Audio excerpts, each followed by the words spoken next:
Hey guys, this is Brenton Harrison of New Money, New Problems, and I want to welcome you to this week's episode. This episode is going to be a little different. It's going to be more laid back, no intro, no commercials, because I am on vacation. And while I've been on vacation, it's had me a little more introspective than usual. And I've been thinking about a series of conversations I've had with friends, coworkers, and the like over the past several months. And many of those were centered around trying to get some of the time back in your week, things that are stressing you out, chores that are taking up time that you would like to have back. And it's very interesting because many of the people that I work with and am surrounded by are people who have gotten to a point in their career where they have significantly more means than they did when they first started. And that doesn't mean they're all making $1 million. It just means that compared to what they were making when they were 24 or 25, they have seen a significant increase. And on that journey of improvement and increasing in pay and job responsibilities, there are oftentimes these periods where you go from simply not being able to afford something to being able to afford it, but not paying for it. And oftentimes, when there's a hesitance in paying or establishing those services, when I talk to my friends, it's not just hesitance, there's also a guilt that comes with paying for something that we know would save us time, but even in spite of doing so, we feel a responsibility to do it ourselves. So, in this episode, I'm going to interview three people, and I'm going to first start with Courtney Hale, who's been on the podcast in the past. And we're starting with Courtney because a lot of this has to do with increasing your human capital. So I want him to kick it off, explain to us what human capital is for the second time, and then transition into some of the things that we should be paying for, but have guilt in doing so and how it impacts our life. Courtney, welcome back to the podcast. Yeah, thanks for having me. Courtney, I wanted you to, I think I've shared it on the podcast in the past, but I wanted you from your perspective to share what does human capital mean to you? Yeah, so for me, human capital is all about recognizing that you are an asset, right? So typically when we think about assets, we think about our cash, our investments, but we as people, as individual, we're capital. And the same way we want to make good decisions with our money and where we invest it and who we choose to manage it, we also have to manage ourselves as an investment as well. I get a question frequently is like, when am I ready to start investing? Like, when can I be an investor? What do I need to do? And my answer is always the same. You are your first investment. So the first thing that you can do to increase the value of your first investment is to take care of yourself as your first investment. And there are multiple parts of that.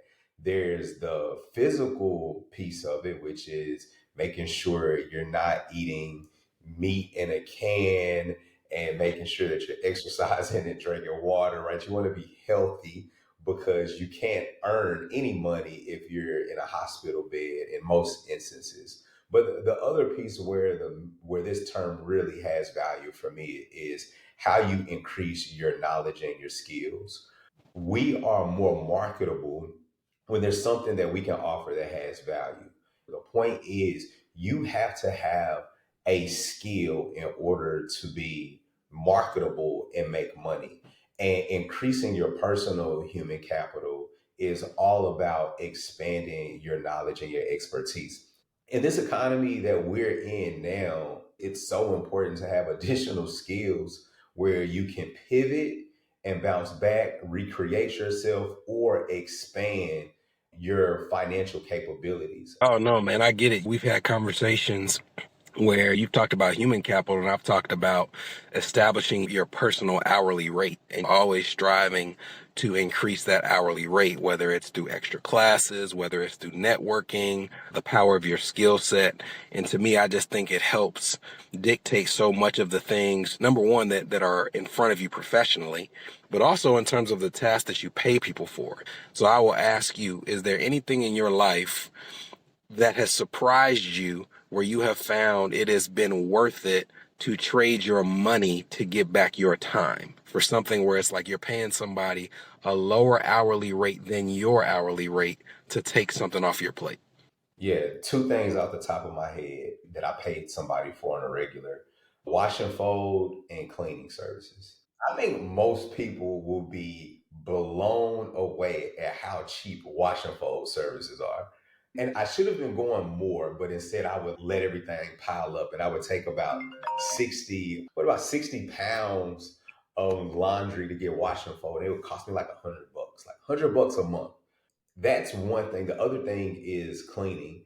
And beyond the money, like beyond the forget the money.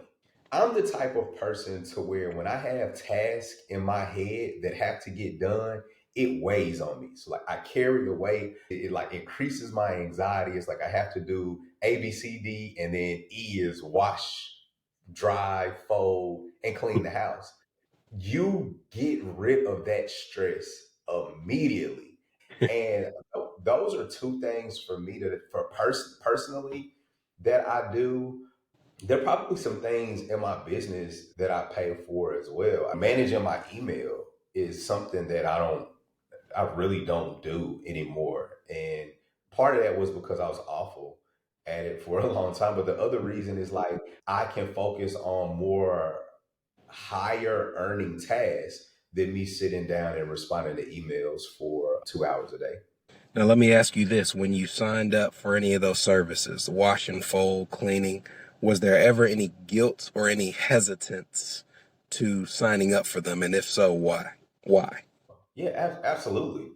Absolutely. I grew up in an era where men is, oh, I can do this myself. I can change my own oil. I can cut my own grass. And it was like a pride thing to be able to do things on your own. And so now we're getting into this age to where it's more so about efficient life plans.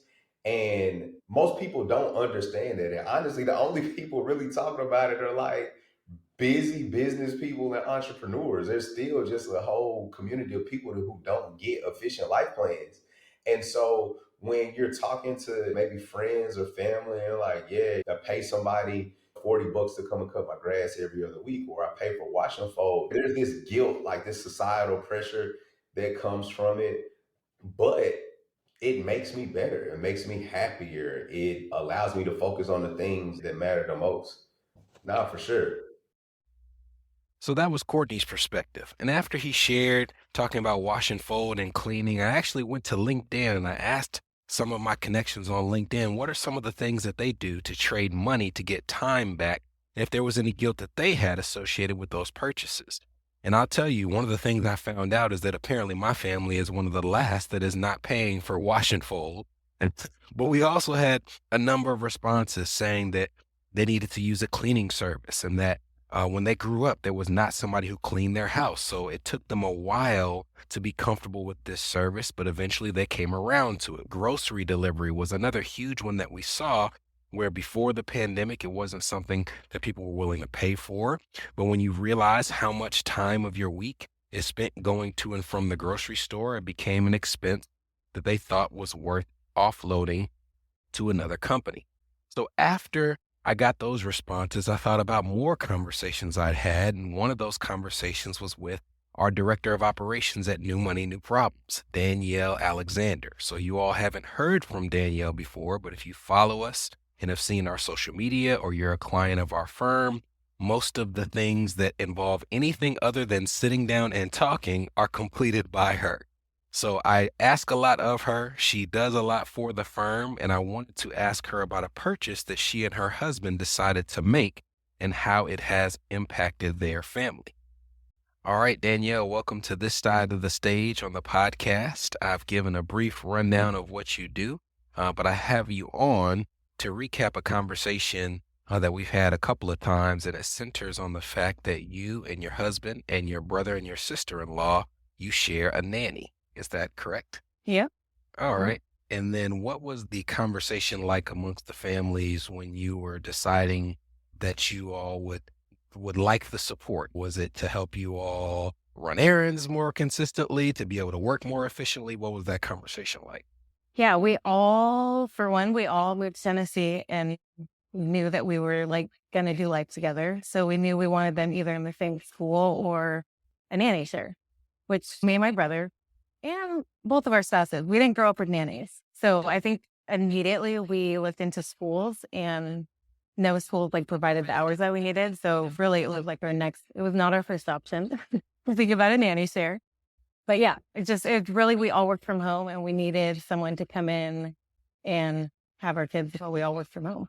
Yeah, that makes perfect sense. But this episode is about like things that may make perfect sense, but still make us itch a little. And Yeah. and we've had conversations where we'll be coordinating like, hey, we need to meet at X time or Y time. And you started to say, oh yeah, that's fine because the nanny will be here at that time, but you always hesitate. And instead of saying the nanny, you stop yourself and you say her name. And I asked you why you are so hesitant to refer to the nanny in her capacity as a nanny. Yeah. Yeah. Can you tell me why you think there's a level of hesitance? Initially in my head, I'm like, she has a name. So I like to refer to people as their names. But really, if I think about it, like it was uncomfortable for me to refer to her as our nanny. Like it was, I just, again, I didn't grow up with a nanny. And so talking about this person who comes in and takes care of my kid, like in my head, the least I could do is refer to her as her name. But it was just, yeah, I don't know. My response was, I definitely understand treating people with respect, but if you had a plumber that came over who was paid well and doing their task, you would not say, hey, Steve's in there, he's available at the time. You would say, hey, there's a plumber here. Like, to me, when you talk about a nanny, I think that for some people, there are two things at play. There is the hesitance or like the guilt associated with what you're talking about from not having had one, especially Hmm. you have several siblings. There also is, when you say nanny, like an implication that you have a certain financial status. Yep. And I feel like some people feel uncomfortable with that as well. Yep. Do you think it's both, either I or? think I actually would argue that mine is three parts. And I would say societal for sure. Like it puts me in a certain status that I have a nanny, but that would be backed by like my upbringing and we didn't have nannies. And so society would put those people who had nannies in a certain demographic of people. And third, I would say culturally is our nanny specifically is older than me. And so culturally, like I would refer to that person with their name. And it's not often that services are provided by someone older than you in our culture. Like you would have like your elders serve you food or do something in that respect. So culturally, I also think it like made me really uncomfortable to refer to her as someone providing a service to me because she's older than me. And can you share what is that culture? I'm Pacific Islander, so I'm Samoan. And yeah. Yeah, that stuff hits deep. So that was Danielle. And all of this stuff is so interesting because it's almost like you want to call it the guilt of privilege, but in many cases, you heard in their example, all four of them work from home. So it's not even necessarily privilege as much as it is a necessity, but we still, in so many cases, have some guilt associated with either paying for something or, in the case of Danielle, even referring to the thing that you're already paying for in a certain type of way. When she mentioned cultural influences, and I agree, that is a very strong pull in the case of many people. And when she said cultural influences, it reminded me of my friend Isaac. So Isaac will be the last person that we talk to, but Isaac has 1,000 different hats that he wears at once. And we had a conversation recently that I wanted to share a snippet of on the podcast as well. So welcome, Isaac. All right, Isaac, thanks for hopping on the podcast. Hey, thanks for having me, man. Love what you do and glad to be a part of it. Oh man, I appreciate it. Well, I only gave your first name, so if you could give me your full name and give me a full accounting of all of the things that you do professionally right now. So I'm Dr. Isaac Adai, based in Nashville, Tennessee. I do quite a bit of different things, man, and it probably explains, it'll make sense when I tell you my journey. I'm a first generation American. My parents are immigrants from Ghana, West Africa. I'm the first person in my family born outside of Ghana. I've grown up in the South, so I'm a Southern guy with no accent who lived in Black America within a Ghanaian enclave. So I grew up in a very diverse background and community. I started my corporate career as an engineer, went to Tennessee State, completed my bachelor's, master's in computer engineering, spent about 7 or 8 years in the corporate world, made the transition into academia. Since 2015, I've been on faculty at Tennessee State University, where I teach business strategy and entrepreneurship. And this year, I also started teaching in the MBA program at the Vanderbilt University Business School. I'm the Chief Strategy Officer at Pivot Technology School, which is an ed tech startup in Nashville. I'm a member of the Black Chamber Board, the Super Money Kids Board, the Health and Education Facilities Board, as well as Corner to Corner. I'm a member of Alpha Phi Alpha Fraternity. I'm a husband. I'm a father. Man, I got a lot of hats. That's a lot of hats. Yeah, there's some political activity you left off. Oh, yeah. Thank you for reminding me of that, man. So Nashville's in the midst of a mayoral election. One of the highest vote-giving candidates is named Freddie O'Connell, and I'm his treasurer, and we're pushing hard to the runoff on September 14th, man. So academic, corporate, government, community engagement, I cover the full gamut. And last but not least, I'm the author of a book called Black Boy Fly, which talks about my journey through the world being Ghanaian and being Black. Right. So we'll put a link to that in the show notes. So you just named off like 10 or 11 different things, and offline, you and I were having a conversation about the fact that in spite of all this, you do not have anyone helping you manage your time and your calendar. It makes no sense, man. It makes no sense. I should, and I believe this year we're going to break through. I've been really thinking about it and processing it for years, man. There's some guilt associated with it. I'm just going to be honest with you, man. Culturally, growing up, we were taught that you have to take care of yourself, take care of your family. And it was never about paying people to do things for you.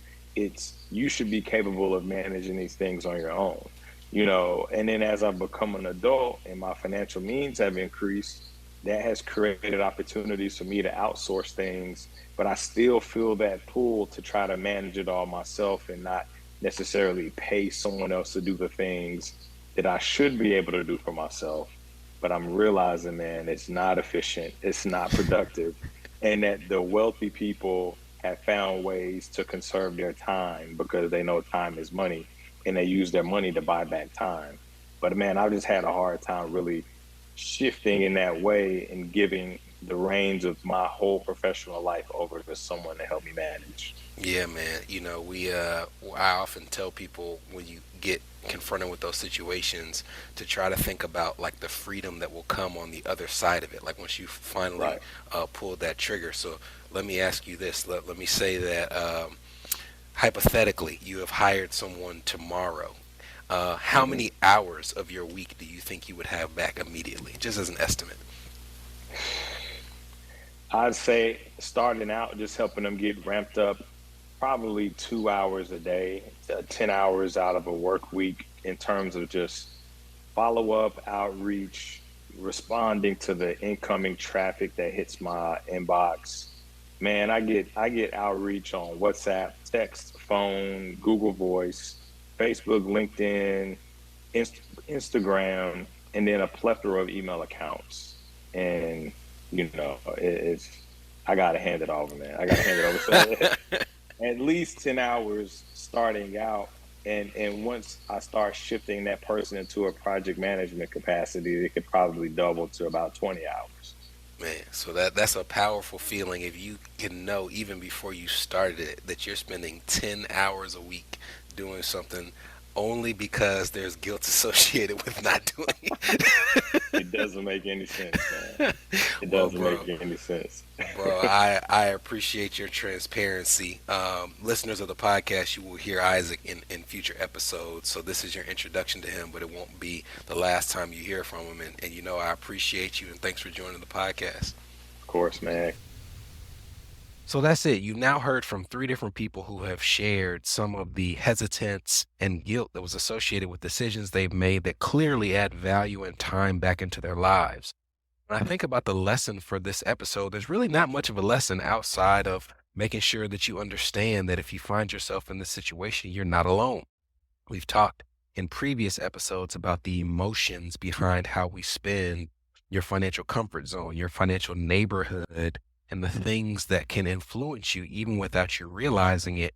And I wanted to make sure that throughout this podcast, we not just talk about the financial lessons, but also the stigma that can be associated with certain financial matters, the guilt, the hesitance, and make sure that when you know that that stuff exists, that you don't let it hinder the things that can add value into your life. So I hope that this was a nice reprieve from the typical type of episodes that we have. I know it was a little unique, but I'm praying that you enjoyed it.